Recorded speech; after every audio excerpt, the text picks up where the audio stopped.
Hello दोस्तों, कैसे हैं। उम्मीद है कि आप लोग बहुत अच्छे होंगे। दोस्तों, इस वीडियो में शून्य की संख्या कैसे ज्ञात करते हैं वह इस वीडियो में हम सीखेंगे। तो चलिए वीडियो को शुरू करते हैं। यदि ये वीडियो आपको अच्छी लगी तो अपने दोस्तों के पास शेयर जरूर कीजिएगा। दोस्तों, पहला सवाल है 1 गुने 2 गुने 3 गुने 4 गुने 5 गुने 20 तक के गुणनफल में शून्य की संख्या कितनी हो गया। यानी इन सभी संख्याओं को गुना करें तो लास्ट में हमारा शून्य की संख्या कितना निकल के आएगा, यानी शून्य की संख्या कितना होगा।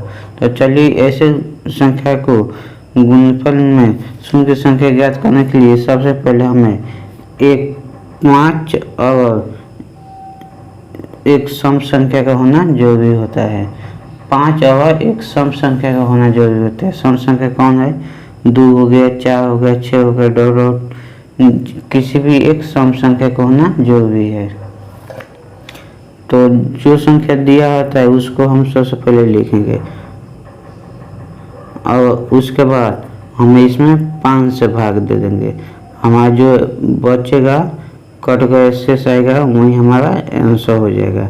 हमें 20 में 5 से भाग देंगे तो हमारा शून्य की संख्या कितना आएगा? 4। यानी सभी संख्याओं को आपस में गुना करें तो हमारे लास्ट में 4 को शून्य आएगा। आइए दोस्तों अगला सवाल देखते हैं। अगला सवाल है 1 गुने 2 गुने 3 गुने 4 गुने 5 डॉट 60 तक के गुणनफल में शून्य की संख्या कितनी होगी। यानी हमें शून्य की संख्या ज्ञात करने के लिए 5 और एक सम संख्या का होना जरूरी है। सम संख्या क्या है? 2 हो गया, 4 हो गया, 6 हो गया, 8 हो गया, डॉट ऐसे एक सम संख्या का होना जरूरी है। तो जितना संख्या का निकालने को उसको हम सबसे पहले लिखेंगे और इसमें हम एक 5 से भाग दे देंगे। तो 5 से भाग देंगे तो इसको कितना बार में कटेगा? 12 बार में। और फिर इसको 5 से भाग देंगे। जब तक 5 से भागे लगे जब तक हम देते रहेंगे। यानी 5 से फिर इसको काटेंगे तो 2 बार में, तो 12 और 2 14। इन सभी संख्याओं का आपस में गुणा करें तो हमारे लास्ट में 14 का शून्य लास्ट में आएगा। तो हमारे इसका सही आंसर हो जाएगा 14। आइए दोस्तों अगले सवाल देखते हैं। अगला सवाल है 500 तक के गुणनफल में शून्य की संख्या पूछा है।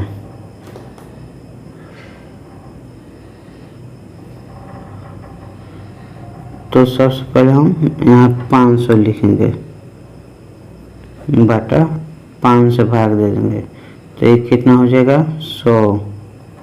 फिर 100 में 5 से भाग देंगे तो ये कितना हो जाएगा?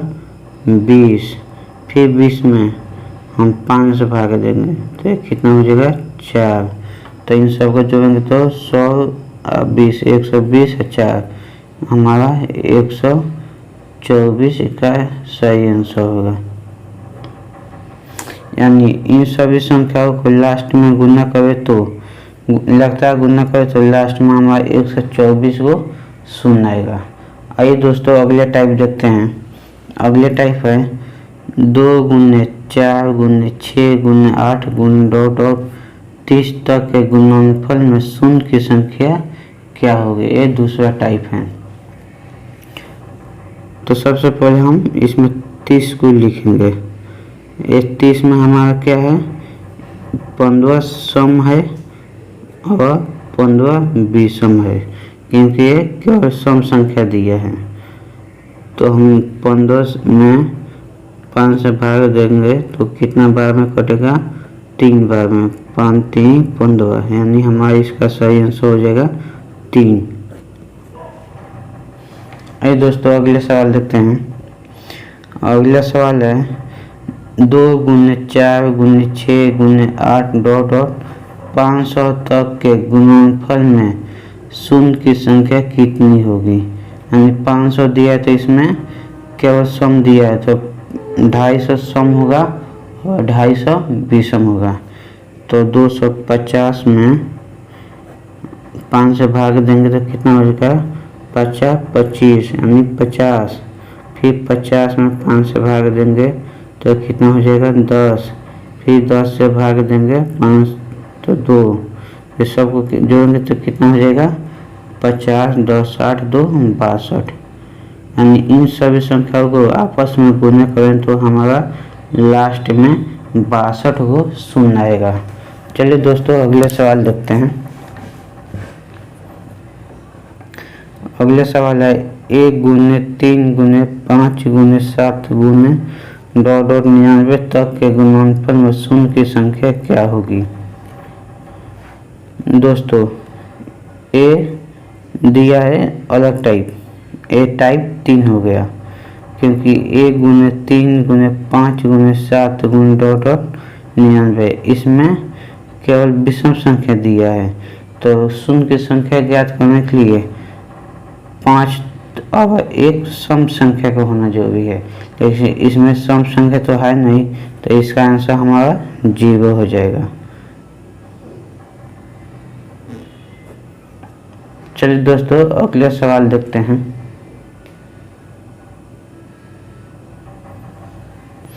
अगला सवाल है टाइप 4 में 1 का स्क्वायर गुने 2 का स्क्वायर गुने 3 का स्क्वायर गुने 4 का स्क्वायर गुने 5 का स्क्वायर गुने ... 20 के स्क्वायर तक के गुणनफल में शून्य की संख्या कितनी होगी। तो जैसे पहले बनाया है पिछले क्वेश्चन सेम वैसे ही है। मान लीजिए स्क्वायर हमें नहीं दिया है तो 20 तक दिया है तो सबसे पहले हम इसमें 20 को लिख देंगे और इसमें 5 से भाग देंगे तो ये कितना बार में कटेगा 4 बार में। तो 4 यहाँ लिख देंगे गुना और गुना देंगे और स्क्वायर दिया है तो 2 से गुना कर देंगे और यहाँ क्यू दिया हुआ था तो यहाँ 3 से गुना करेंगे तो 4 दूनी 8। इसका सही आंसर हो जाएगा 8। इन सभी संख्याओं को आपस में गुणा करें तो हमारा लास्ट में 8 को शून्य आएगा। आइए दोस्तों अगले सवाल देखते हैं। जैसे 1 का स्क्वायर गुने 2 का स्क्वायर गुने 3 का स्क्वायर गुने 4 का स्क्वायर गुने 5 का स्क्वायर गुने ... 200 तक के गुणनफल में शून्य की संख्या कितनी होगी। तो सबसे पहले 200 लिखेंगे, इसमें 5 से भाग देंगे तो कितना हो जाएगा 40 बार। फिर 40 में 5 से भाग देंगे तो ये कितना हो जाएगा 8 बार। फिर 8 में 5 से भाग देंगे तो कितना हो जाएगा 1 बार। 3 सबको जोड़ेंगे तो कितना होगा 40 8 48 49 49 गुने स्क्वायर है तो 2 से गुना तो 49 दूनी 98 इसका सही आंसर होगा। आइए दोस्तों अगले सवाल देखते हैं। अगले सवाल है 1 का क्यूब गुने 2 का क्यूब गुने 3 का क्यूब गुने 4 का क्यूब गुने 5 का क्यूब गुने ... 200 तक के गुणनफल में शून्य की संख्या कितनी होगी। तो यानी जो क्यूब दिया उसको हम इग्नोर पहले कर देंगे, यानी पहले हम 200 को लिखेंगे, इसमें 5 से भाग देंगे तो कितना बार में कटेगा 40 बार में। फिर 40 को भाग देंगे 5 से तो कितना बार में कटेगा 8 बार में। फिर 8 को भाग देंगे 5 से कितना बार में कटेगा 1 बार में तो कितना हो जाएगा 49 में। अब यहाँ क्यू दिया है तो 3 से गुना कर देंगे तो यानी 50 3 150 में 3 घटा देंगे तो 147 हमारा इसका सही आंसर हो जाएगा। तो चलिए दोस्तों आज के लिए इतना ही बात नहीं देते हैं, फिर मिलते हैं अगले वीडियो में। यदि वीडियो आपको अच्छी लगी तो अपने दोस्तों के पास शेयर जरूर कीजिए।